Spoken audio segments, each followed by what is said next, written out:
दोस्तों आज मैं फटाफट शैतान फिल्म की कहानी एक्सप्लेन करने वाला हूं। बिना टाइम वेस्ट किए शुरू करते हैं। फिल्म शैतान में दिखाया गया है कि कबीर यानी अजय देवगन एक चार्टर्ड अकाउंटेंट होते हैं। अपनी पत्नी ज्योति यानी ज्योतिका और बच्चे जानवी और ध्रुव के साथ देहरादून के एक दूर दराज के पहाड़ी शहर में अपने फार्म हाउस पर छुट्टियां एंजॉय करने पहुंचते हैं। लेकिन अचानक से उनकी जिंदगी में बहुत भूचाल आ जाती है। रास्ते में ढाबे पर उनकी मुलाकात वनराज यानी आर माधवन से होती है। वनराज दिखने में तो भरोसेमंद और एक साधारण इंसान लगते हैं, पर ऐसा नहीं होता है और बहुत जल्द कबीर के परिवार का भरोसा जीतने में भी कामयाब हो जाता है। जिस तरह वनराज अपना प्लान किया होता है ठीक उसी प्रकार उनका काम भी बनता जाता है और यहीं से कबीर और उसके परिवार की मुश्किलें शुरू हो जाती है। वनराज जानवी को एक खास तरह का लड्डू खिलाकर उसको अपने वश में कर लेता है। वनराज की घटिया हरकत यहीं खत्म नहीं होती। वनराज जबरदस्ती कबीर के फार्म हाउस में भी घुस जाता है और जब कबीर वनराज को अपने घर से निकालने की कोशिश करता है तो वनराज काले जादू के दम पर जानवी से जानलेवा हरकतें करवाने लगता है। जानवी अपने पिता को धक्का देती है और कबीर पर चिल्लाते हुए वनराज को यहीं रुकने को कहती है। जानवी का ऐसा अजीब बर्ताव देखकर कबीर शॉक्ड हो जाता है और वनराज से पूछता है कि तुमने इसके साथ क्या किया है। तो फिर वनराज कहता है कि काले जादू के इस्तेमाल से जानवी को अपने वश में कर लिया है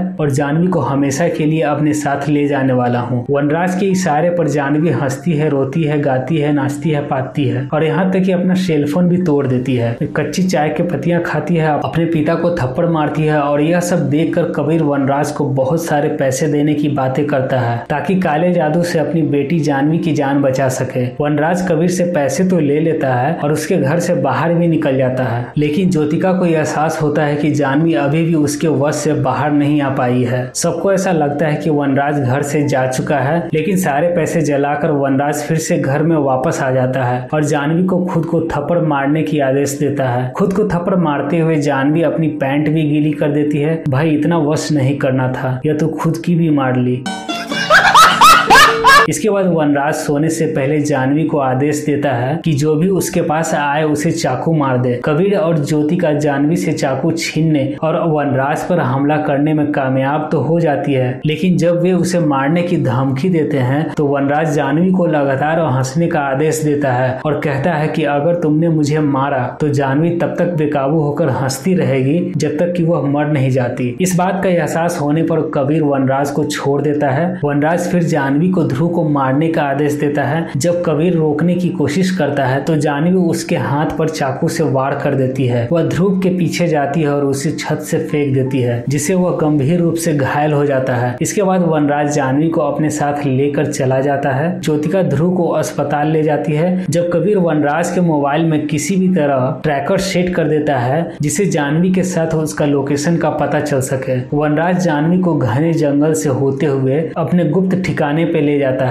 जहां उसे कई अन्य और लड़कियों को अपने नियंत्रण में रखा होता है। वनराज अपने काले जादू की शक्तियों को बढ़ाने के लिए जानवी के साथ उन सभी लड़कियों की बलि देने की तैयारी करता है, जिसे वे सभी एक विशाल चिता में आत्मदाह कर लेंगे। ऐसा होने से पहले कबीर वहां पर पहुंच जाता है और वनराज पर हमला कर उस पर काबू कर लेता है। फिर वो वनराज की जीभ काटकर आग में फेंक देता है और जब सभी लड़कियां कबीर पर हमला करने का प्रयास करती है तो कबीर वनराज की आवाज की एक ऑडियो रिकॉर्डिंग चला देता है जिसमें वह बोल रहा होता है कि मैं तुम्हें मुक्त करता हूँ। यह सुनकर जानवी के साथ सभी लड़कियां वनराज के नियंत्रण से मुक्त हो जाती है और अपने समान रूप में लौट आती है। पूरा परिवार अस्पताल में फिर से मिलते हैं और सभी लोगों को ठीक होने के बाद कई लड़कियों की जान बचाने के लिए पुलिस कबीर को उसकी बहादुरी के लिए धन्यवाद देती है। इसके बाद पुलिस कबीर को बताती है कि वनराज गायब है और उसे खोज रहे हैं। कुछ समय बाद कबीर एक सुनसान जगह पर आता हुआ दिखाई देता है जहाँ वह गुप्त रूप से वनराज को जंजीरों से बांधा हुआ होता है और उसे खाने के लिए केवल मरे हुए चूहे देता है। अब ऐसे लोगों के साथ तो ऐसा ही होना चाहिए ना। कबीर वनराज से कहता है कि उसे नहीं पता कि एक पिता अपने परिवार की रक्षा करने के लिए किस हद तक जा सकता है। फिर कबीर वहां से चला जाता है जबकि वनराज की चीखें अभी भी सुनाई देती रहती है और इस तरह वनराज के काले जादू की विद्या की माँ बहन एक कर दी गई और शैतान फिल्म की कहानी इसी के साथ समाप्त हो जाती है।